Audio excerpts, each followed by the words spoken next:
I am happy to be writing to you about racism and what an ugly word this is. And we need to get rid of it and enjoy people and not color or race. My motive for the listener is that racism have taught the world to not like or dislike another race because of difference in culture, not contents of character. I am a pastor who has experienced racism because of my race. Because racism is in the church, I do not wish to announce the church that I experienced racism with. But this church stated that they did not want an African American as their pastor. Racism has destroyed the fiber of our world to love. And I will be talking about where racism comes from. God created man, not human race, which when man goes away from God's original plan, we create criminal activity. Nowhere in the Bible the word human race is found. The devil knows that a kingdom divided cannot stand, Matthew 12:25 says. So the devil created division among the world. God's purpose of separation was because of sin. He was looking for men who would live right. It had nothing to do with a color of a man, or where he lived, or what he eats. The word racism comes from its root word race, which means a rivalry or competition for supremacy. When man sinned, we woke up the evil flesh. This is proven when Cain killed Abel. It's because Abel was worshiping God and Cain was competing with Abel. Cain killed Abel because he was jealous. In Galatians 5:13, it talks about a word similar to jealousy. Emulation, which means to be jealous or have a rivalry with someone. This led Cain to kill Abel because of competition. God told Cain, if thou dost well, shall then not be accepted. If thou don't do well, sin lies at the door. It is not about race, but character. Moses was judged because of his character and not race, being that he was a Hebrew and an Egyptian. He was Hebrew, which proved race is not in God's vocabulary, but righteousness is. God saved Rahab and her household because of her faith in God, not her acceptance to a race of people. God always destroyed Israel's disobedient children. When they did not live right, he opened up the earth and swallowed the disobedient ones. And only the obedient children lived. This was found in Exodus 32:26 and number 11:31. Moses, when he became of age and realized he was an Hebrew, not an Egyptian, not because of race, did he leave the opportunity to be Pharaoh, but because he chose God and not to worship idols, Hebrew 11. Peter felt that the gospel was for the Jews and not the Gentiles. And God gave him a valuable lesson that love is not a race. When Christ died for the foundation of the world, he did not just die for Israel, but for the world. Abraham was a Gentile before he became the father of the Jews.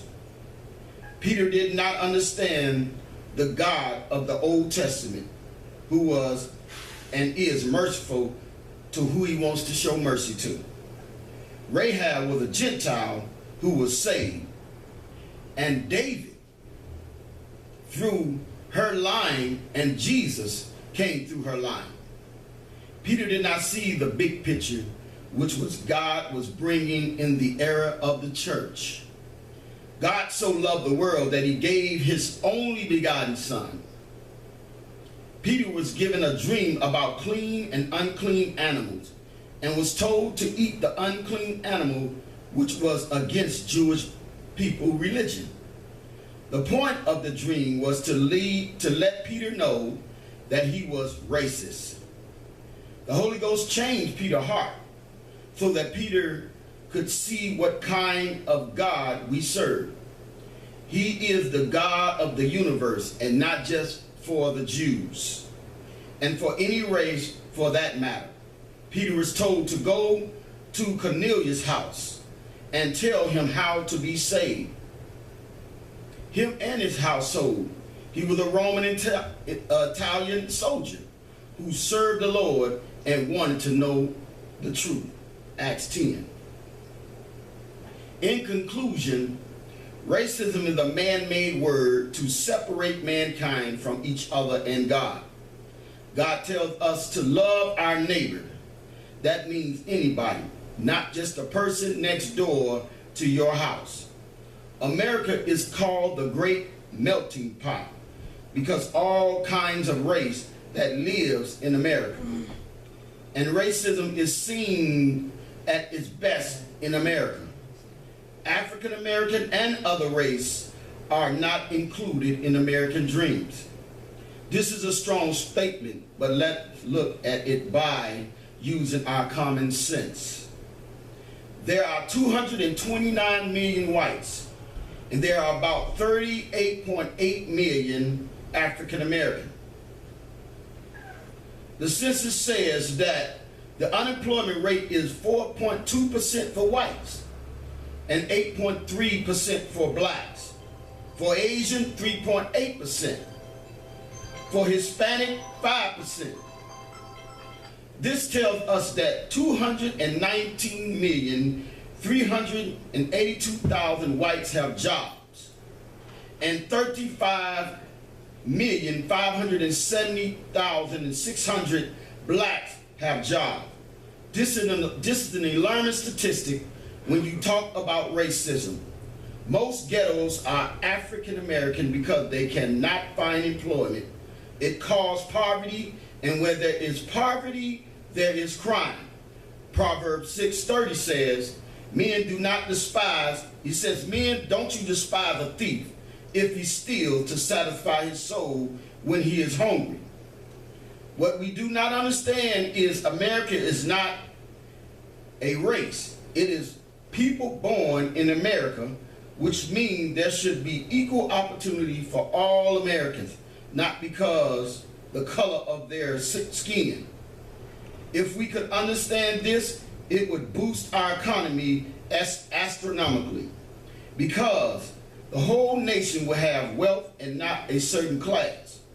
When you go to the nice neighborhoods, it is filled with white America. This has to tell us that there is a social separation. The word racism means the notion that one's own ethnic stock is superior. Racism has to stop if America wants to survive, or God will judge our nation. Proverbs 14:20-35, it says, the poor is hated, even of his own neighbor, but the rich have many friends. He that despises his neighbor sinneth, but he that has mercy on the poor, happy is he.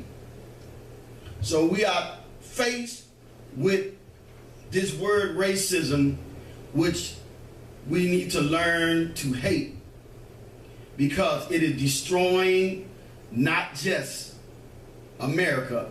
I'm proving a point that racism destroys the world, because even in the beginning, Cain and Abel showed that by Cain killing Abel because of the competition on who had the better sacrifice.